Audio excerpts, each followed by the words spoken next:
So, this week in the Sacred Gathering, we are going to look at a section out of the book of Proverbs in the Old Testament together.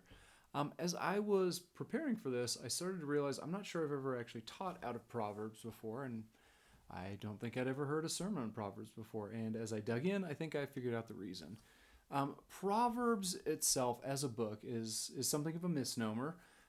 In the fact that it's not made up of just proverbs. Proverbs are these kind of pithy little sayings, almost like bumper stickers, right? It kind of gets one idea across.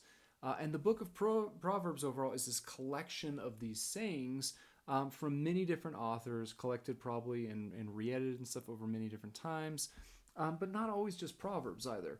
There's also some kind of sermons and sermonettes in there. There's some like longer section of prose poetry. It's just kind of an interesting overall collection. The point of this kind of collection overall, despite its kind of ongoing fragmentation, is very specific, and it tells us a couple times through that, and that is for the teaching of wisdom. Wisdom is very different in the biblical mind than it is in our modern mind. We tend to use the word pretty synonymously with intelligence, right? Someone who's very wise, like, oh, that's very wise. It tends to be like an expert, someone who's intelligent, someone who's just really smart at things. Wisdom in the Bible actually gets used a lot for people who are highly skilled at something. And I think the book of Proverbs and some of the other wisdom literature would argue that wisdom in the biblical sense is not just knowing what to do, it's not being really smart, it's being skilled at living a certain kind of life, that works well and is kind of aimed at the same goals um, as God's life and God's dream and vision for us overall. So some of the just kind of basic assumptions of this book of Proverbs, even though it feels like it's overall all over the place. One of the most basic ones we're going to get in the section we look at this week. We're going to look at it chapter 9. But in verse 10, we have this kind of quick quote, a piece of Proverbs that we're going to run into again and again throughout this book. And that is, the fear of the Lord is the beginning of wisdom, and knowledge of the Holy One is insight. And so the base assumption of almost all the Psalms, no matter what it is they're talking about, all the different genres collected in Psalms, is going to be the very foundation, the most basic thing we have to know is God. If we're hoping to have life work, if we're hoping to grow in the skill of living life in such a way. And from that foundation, a lot of the other kind of, conversations in this book is going to be almost just working that out into the details. Kind of another assumption of this book overall is that wisdom is something that is reached communally. It is something that must be learned from others. It is something that is much bigger than any one person. It's kind of the opposite of this kind of genius syndrome we have in the current West, in which original thought is not actually the point. Being unique and standing out is not something necessarily to be celebrated so much as understanding and taking into yourself the accumulated knowledge of the generations before you, of the people around us. It's kind of living in a harmony and knowing who we are in a way that we as kind of Western individual types are pretty unfamiliar with and often uncomfortable with. Kind of another really important assumption about wisdom is a lot of this literature, whether it's from the biblical worldview or other ancient worldviews, was meant to help people transition kind of out of childhood and childishness into maturity. This is one of the signs that you are becoming an adult, that you are taking on new responsibilities within the community. Again, a very strong contrast from our culture, which most certainly does not find aging or responsibility or maturity particularly desirable, right? We tend to kind of almost fetishize being young. We do immense things to look like we continue young. We tend to, think of younger people as having like an edge, and we want to have that energy. We're embarrassed as we're getting older. We kind of associate older people with like kind of bumbling and not knowing what's going on. They're not quick and alert. They're not insightful. They don't have the energy, right? The ancient world and the book of Psalms didn't assume any of these things. It was desirable to, yes, slow down physically, which is not that much fun, But the idea was that's compensated by your growing knowledge, by the fact people would seek you out because you're supposed to be growing in your responsibilities and your ability to live life well. You should be a resource for others. And so all of these kind of assumptions work their way into the book of Psalms. Psalms, again, is this very random collection. It is organized in some intentional ways, but just reading through it can feel very scattershot, a piece here, a piece there. And I think that that's intentional because the method behind teaching wisdom in the Bible is one in which we are supposed to kind of study. We're supposed to work at it long and slow over time. We're supposed to practice. We're supposed to pick up these Psalms and use them in different ways. We're supposed to meditate on them. I mean, it's almost like the image of gnawing, a dog gnawing on a bone, spending this time kind of over time getting there, right? It's not how we like to do things. We're Americans. We like quick solutions. We want to look up a podcast. We want something to be quick and pithy, which, you can give the Proverbs credit on that. They're quick, they're pithy. You can get at them very quickly, but to really get the most use out of them, we need to look at them many times. And so all that to say, you can kind of see in their fragmentation, in their smallness, in the fact that it's us practicing time and time again, why they maybe don't get featured in a lot of sermons and talks. But despite all that fact, despite the wisdom of my elders and not choosing them, that's what we're going with this week. Kind of an interesting section out of chapter 9. So kind of a quick thing on what chapter 9 is doing is chapter 9 is kind of a reiteration of this old theme that was very popular in both wisdom literature and just literature generally in kind of the ancient Near East, the time when the Bible was being compiled and built. And it's very similar to kind of I think our Robert Frost poem, right? We've got the famous image of the two paths diverging in the woods. Which path will we choose, right? And that image gets used again many times in the Bible and other forms of literature. Like, okay, there are two choices in front of you. There are two paths. Which one are you going to choose? And in this case, those two paths get personified as two women. One is wisdom herself, and one is folly or foolishness, which again has a much stronger, nastier connotation in the original language than we really give it. We think of foolishness as something just a little bit silly, right? Whereas foolishness is very detrimental to the community. It's very detrimental to humanity, which is probably the accurate view, though despite the fact we tend to think of it as something kind of frivolous. So in this section, as I'm going to read in just a second, instead of it being two paths, you've got these two kind of hosts inviting people to their house. I mean, they're almost like carnival barkers, right? And we know that there was a practice kind of similar to this in ancient Athens and ancient Rome, places like this, where like philosophers and teachers would in fact stand out on street corners calling out to people, trying to convince what they're doing. And so this section is going to be kind of divided into that. First, we're going to meet these two teachers, these two hostesses, and then we're going to get a little sample of their wares, a little sample of their type of teaching and the proverbs that they are giving. And in both these cases, there's going to be a strong contrast created. So be listening for that as I read chapter 9. And again, the physical piece of paper that many people will be looking at on Sunday has these kind of divided up to make it look a little easier to say. So if you want access to that, you can look at the emails or I can get that to you. All right. After all that, Proverbs chapter 9. So here's kind of our first hostess. Here's our first carnival barker. Wisdom. Wisdom has built her house. She's hewn her 7 pillars. She's slaughtered her beasts. She's mixed her wine. She has also set her table. She has sent out her young women to call from the highest places in town. Whoever is simple, let him turn in here. To him who lacks sense, she says, come, eat of my bread, drink of the wine I've mixed. Leave your simple ways and live and walk in the way of insight. And then we get a kind of an example of some of these proverbs, some of her teachings, tasting the wares, right?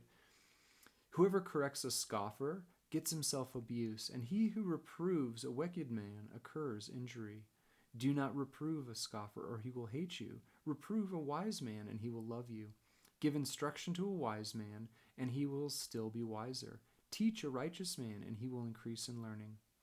The fear of the Lord is the beginning of wisdom, and the knowledge of the Holy One is insight.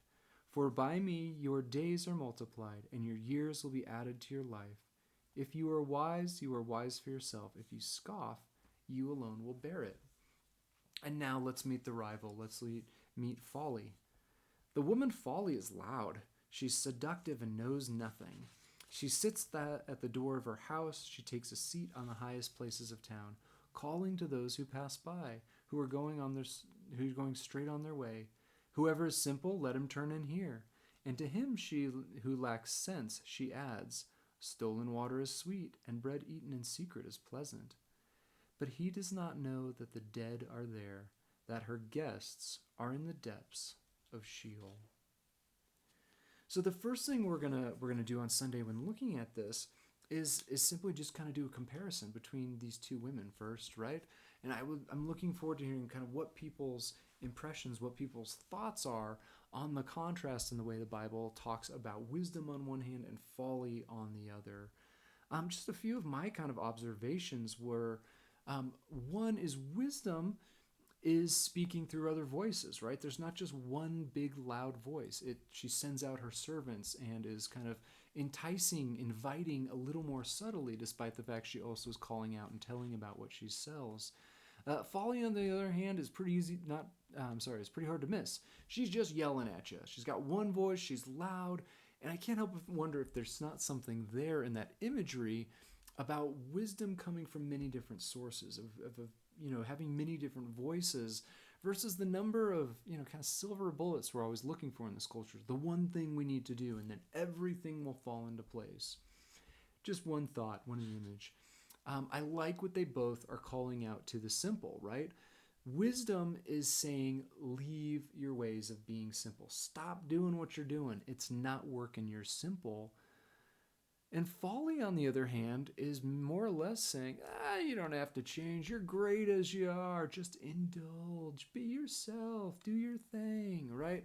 We can hear this kind of voices. Change. Work at it. Versus, you don't need to do that. Indulge. Just do what you want.